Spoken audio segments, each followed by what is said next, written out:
সম্মানিত দর্শক, আসসালামু আলাইকুম। বাংলার তথ্যনির্ভর সর্বশেষ খবরাখবরে যুক্ত হওয়ার জন্য আপনাকে অসংখ্য ধন্যবাদ। জানিয়ে দিচ্ছি আমাদের হাতে থাকা সর্বশেষ আপডেট। সুখবর, শীঘ্রই জার্মানির বিখ্যাত আরও 12টি এয়ারক্রাফট পাচ্ছেন বাংলাদেশ। বাংলাদেশ নৌবাহিনীর এভিয়েশন উইংয়ের জন্য জার্মান থেকে কেনা চতুর্থ ডর্নার D-228NG মেরিটাইম পেট্রোল এয়ারক্রাফটের সফল টেস্ট ফ্লাইট সম্পূর্ণ করা হয়েছে। নতুন এই বিমানটি শীঘ্রই নৌবাহিনীর বহরে যুক্ত হবে।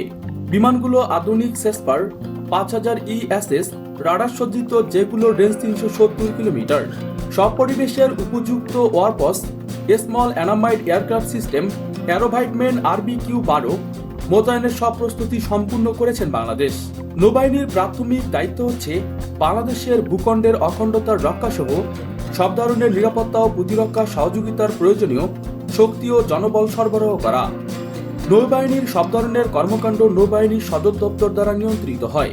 প্রাথমিক দায়িত্বের পাশাপাশি যে কোনো জাতীয় জরুরি অবস্থায় বেসামরিক প্রশাসনের সহায়তায় এগিয়ে আসতে বাংলাদেশ নৌবাহিনী সাংবিধানিকভাবে প্রতিশ্রুতিবদ্ধ।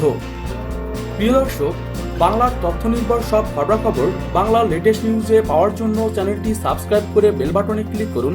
লাইক, কমেন্ট, শেয়ার করতে একদমই ভুলবেন না। আজকের মতো এ পর্যন্তই। দেখা হবে পরবর্তী ভিডিওতে। Thanks for watching my video. আল্লাহ হাফেজ।